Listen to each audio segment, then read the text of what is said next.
Hey guys, Fireman Dan here. Welcome back to another Space Engineers episode. So this time I'm going to cover Taleden's Inventory Manager, how to use it, how it works. And yes, I know there are other scripts out there that does the same thing, but we're not covering those today. Now the original creator of Taleden's Inventory Manager, otherwise known as Tim, was Taleden. He taken a step back from the script and the workshop and modding in general, I guess due to some personal issues. So other creators have taken over the script and they've updated it. Now this particular one, I know it works. This is the one I use. It's even though it was last updated March 7th, 2019, and it was Bunbot that's updated this one. And just for good measures, I will go ahead and throw the link in the description below. And that right here is the guide, the original guide by Taleden himself. We open that up, you see his guide. Now, if you don't know how to subscribe to scripts or mods in general, just find whatever you want here on the workshop, and it can be done in game as well. And click this button right here that says subscribe. That's what I got to do. Now let's hop in game and get started.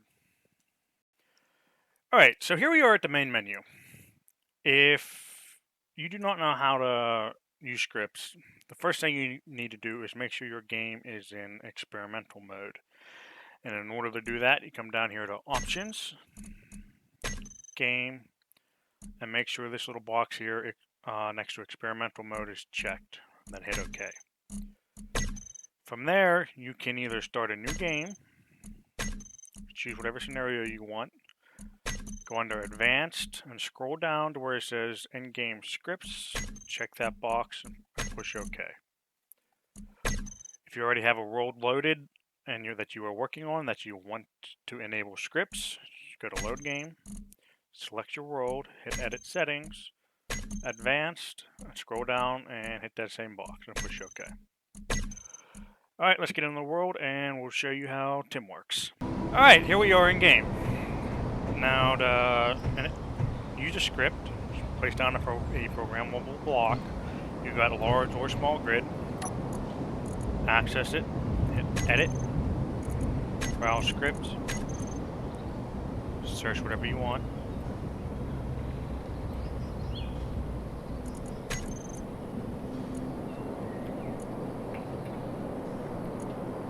Click it, copy to editor, check code, and then hit OK. That's what you gotta do. Now for Tim, everything you use Tim on, it goes into the name of the block. And you have a bracket, Tim, whatever you want, and bracket. Now up first, let's go over some the inventory and quota screens.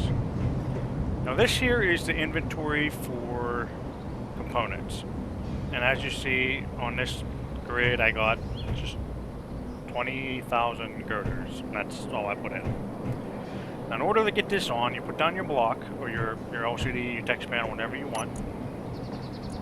Come in the block, and right here, see bracket Tim, right? Then invent, INVEN for inventory, colon, component, bracket. That's all you gotta do. For the next one over, you see I have ore and ingots on one screen. To do that, it's the same thing. Bracket, Tim, invent, colon, ore, colon, then ingot. That's how you can have multiple things on one screen. And if you go into the guide, let's pull up the guide here, it will actually show you that. View all guides. View all.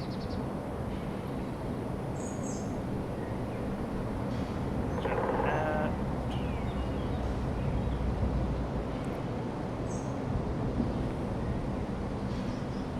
Oh, there it is.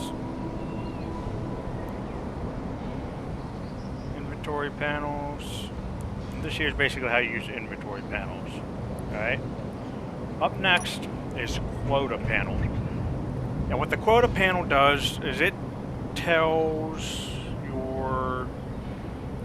Tim how much of something you want, and you can use this for ore and ingots, ore and ingots as well. But I don't see the point of doing that because if you got ore, you might as well refine it and you have it to use. So I only use it for components. And same thing, it's Tim quota. That's all you gotta do. Now once you're in here, once you got the quota panel up, if you look at this, it shows you the minimum number that Tim is saying you need, right? And then you have a percentage. This percentage, if I remember correctly, is the percentage of everything in general, of your inventory. And you can change this by coming in. Let's say bulletproof glass. Let's say I don't want 50. Let's say I want 100. Now that will tell Tim to make me 100 bulletproof glasses. Now some important things to note. You won't see it until I get to the refineries. But right here where it says ASM, this numbers will pop up. And basically what that is how many assemblers is working on each item. For example, I got 6 assemblers over there. If I got 3 assemblers working on bulletproof glass and 3 assemblers working on computers per Tim, you will have a 3 and a 3. If you got, say, the glass, the computers, the construction, the detectors, display, and explosives, there's 6 of them there, it will show 1, 1, 1, 1, 1, 1 down the line. Same thing over here for the refineries. The ore. However many, I got 3 refineries, so there's going to be 1, 2, and 3. Right? So it'll show you whatever it's working on. And those will change, obviously, because Tim, on the programmable block, is controlling these automatically. It is controlling the refineries automatically, and it will be controlling the assemblers automatically. And I'll show you how to do that in a second. Alright, up next.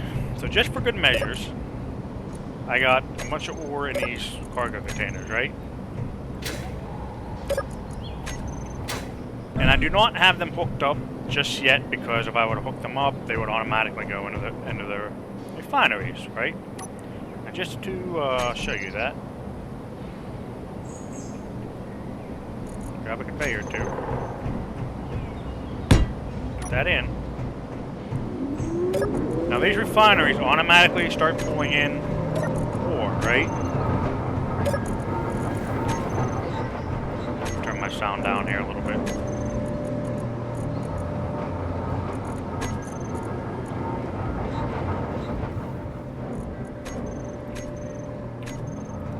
So these refineries, by default, vanilla in the game, whenever you have ore, they automatically get pulled into the refineries. And it's pulled into whatever their limit is, and it's whatever is first. In this case, cobalt. It'll refine all this cobalt, and then it'll go to magnesium. Well, if I come over here, I got some iron there. I got iron, a bunch of iron, some gold, some platinum. More platinum up top. But if you look over here, you see you got 3 refineries refining cobalt. So, it's not necessarily a bad thing, but what if you need your iron, right? What if you need iron? Tim knows this, because right now it has 0 iron and it wants, what's that number? 200. It wants 200 iron. But if you look right here, it's already got 94 and it's only asking for 50. So that's where Tim comes into play, on automatically controlling the refineries. It'll put stuff in, take it out, automatically depending on what's needed on your boards. And another thing to note that I forgot to mention earlier is as you build your base and as your stockpiles grow, these numbers, they do increase. They will go up. So you don't have to worry about having just, where's it at? Steel plate. Where's steel plate? Just 150 steel plates in your inventory. Everybody knows 150 steel plates ain't nothing when you're trying to build a base or a ship. So as you progress, that number will automatically increase by 10. It does that on its own. You don't have to do anything.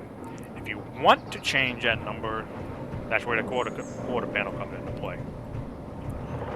Alright, so how do we control the refineries? Well, it's very simple.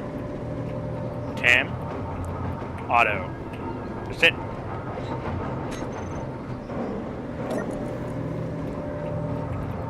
TIM, auto.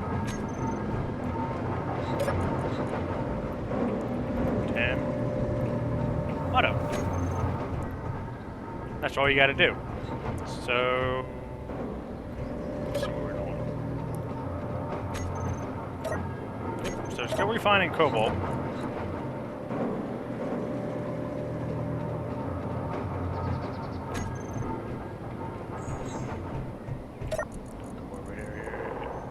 Recompile. It should control it automatically. Stuff in and stuff out.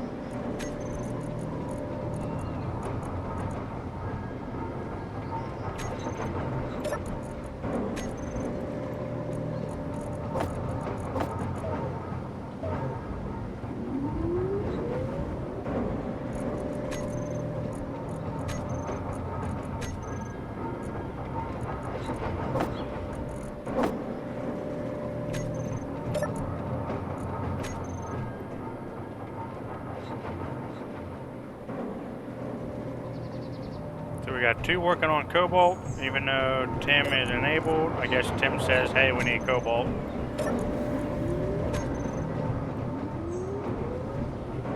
I promise you it works. I've used it before. Right, so in 2 seconds. Alright. Up next are the assemblers. And the same thing as the refineries you do with the assemblers, just TIM auto. Now what I usually do when I build my base, I usually have a few assemblers, usually something like this, 6 of them, 6 to 9, 10 of them. And I leave one of them uncontrolled by TIM. And the reason being is if I want something specifically made, let's say superconductors, let's go in here. Superconductors. Depending on what you're building, especially mods, superconductors can take quite a few of them. If you go back to my must-have mods video, one of them is the arc reactor pack. That arc reactor pack takes a lot of superconductors. So if I need them, I will come in here and I will have assembler, whichever, crank out a bunch of superconductors. That way I can control what I need immediately, and I let the other 5 handle by TIM. Let's go in here, TIM, auto.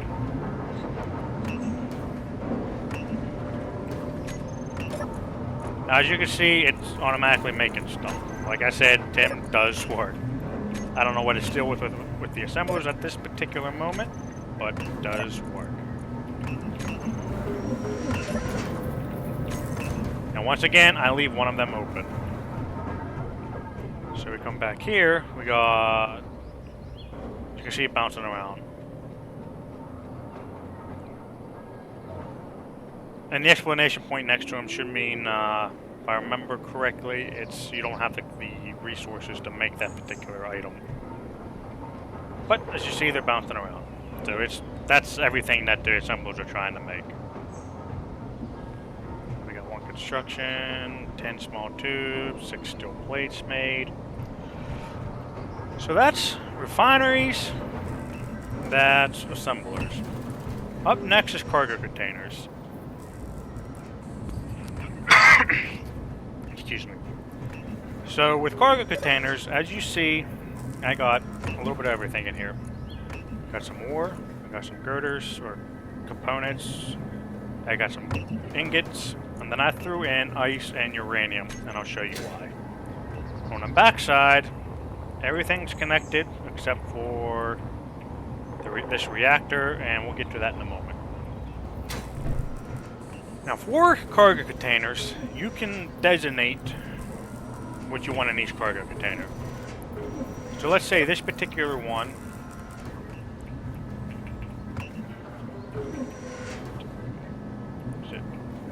components.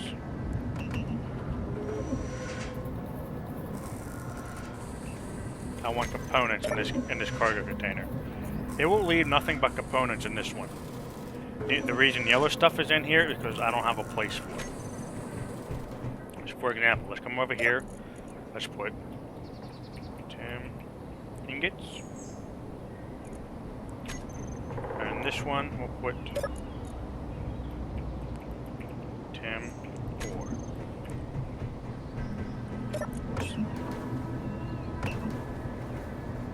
Come on.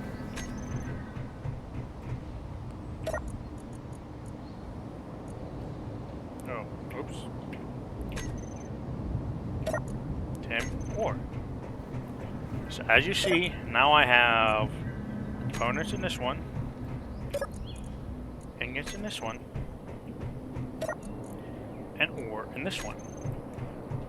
So that's how you can sort out what you want with cargo containers. But what if you have, what if these get full? What if you need multiple cargo containers for ingots? Well, you just do the same thing.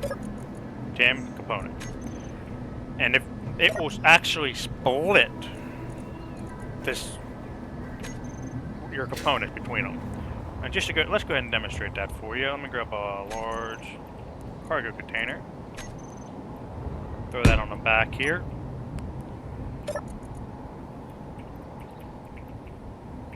Ten components. As you look, now I have 10,000 girders here and 10,000 girders here. So what's this good for? Well, for one, you can more space, right? It's controlled by Tim. And two, you don't have to have all your eggs in one basket. So let's say I built a couple cargo containers here in my base, and then over there on the other half end of my base, I built some more, and I do the same thing, just 10 components or ingots on both sides.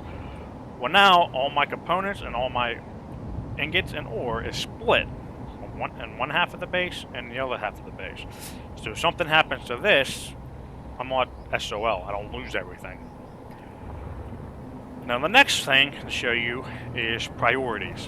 What do I mean by that? Well, let's say in this half of the base, I want this cargo container to fill up with components first, and then the next cargo container behind it to fill up. That's where priorities come into play.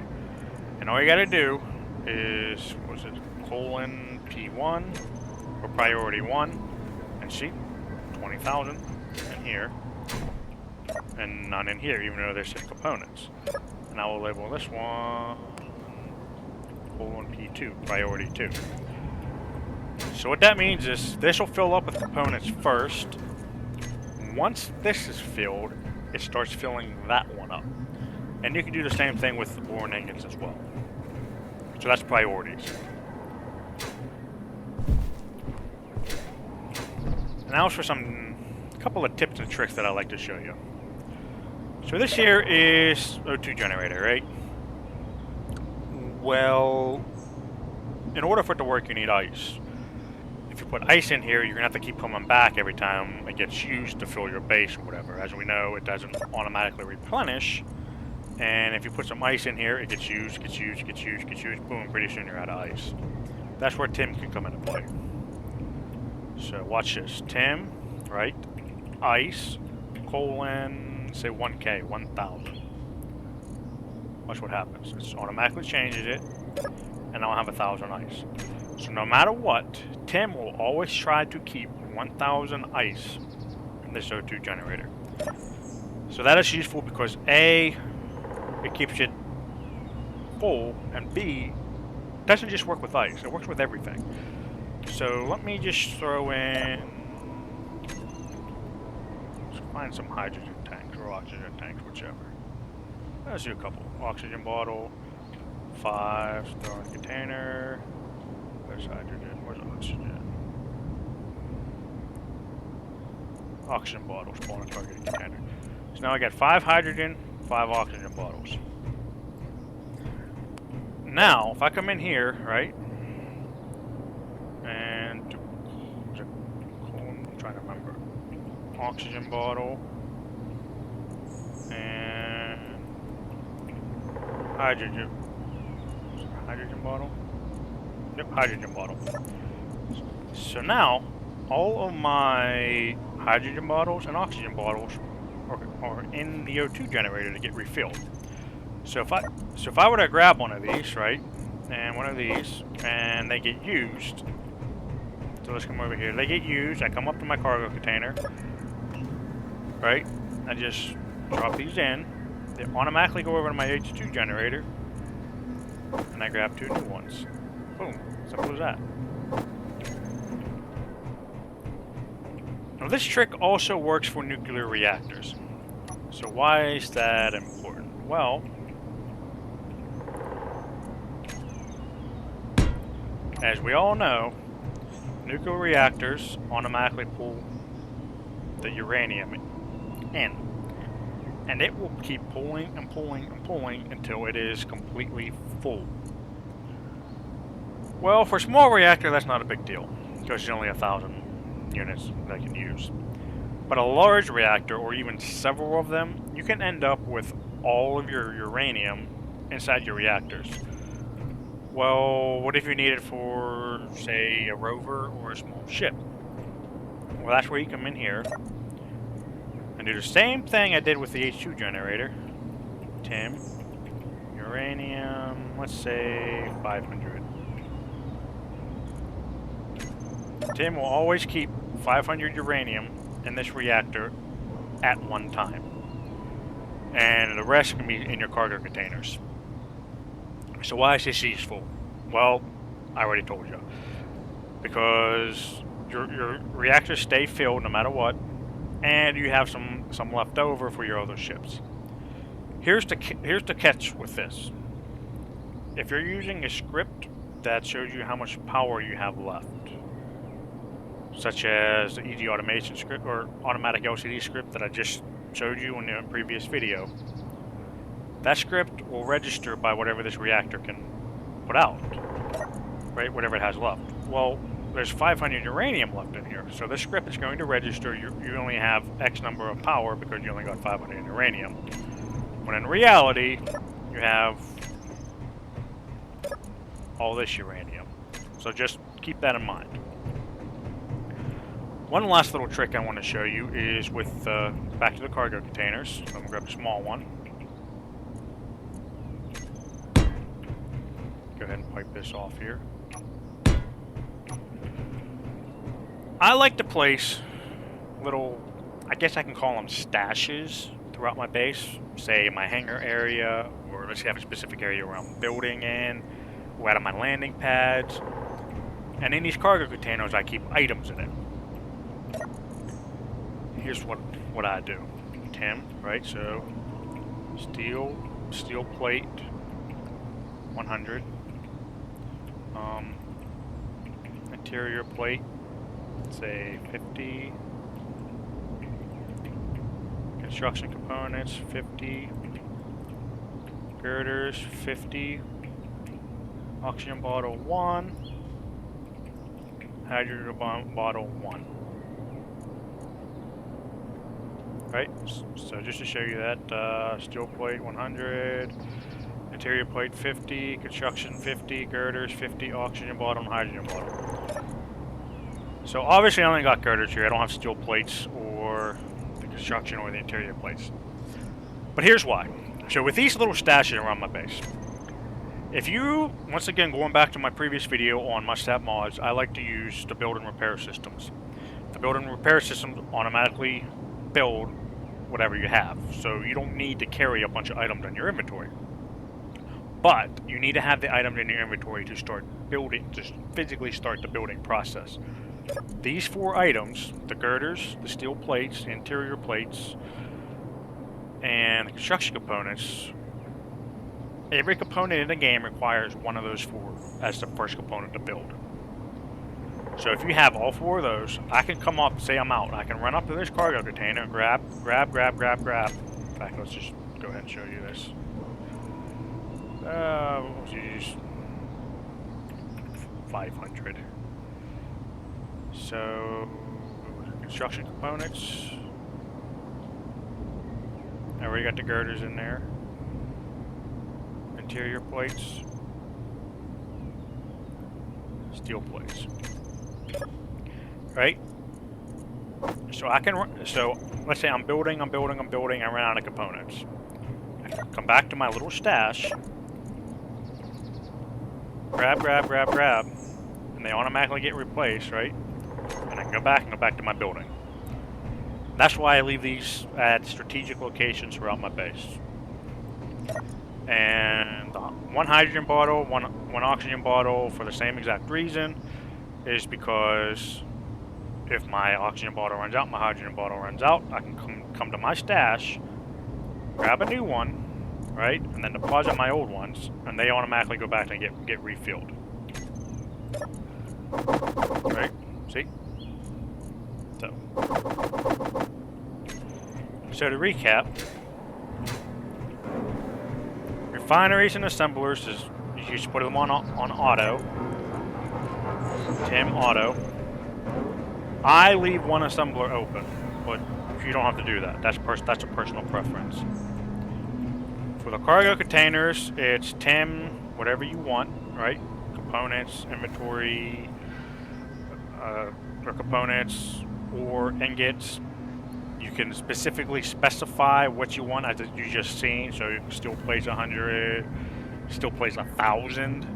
So let's say you're doing a welding ship and you want a bunch of steel plates in your welding ship, you can do that. And you can also have a priority designate, or if you don't have a priority designate, it will automatically split between everything else.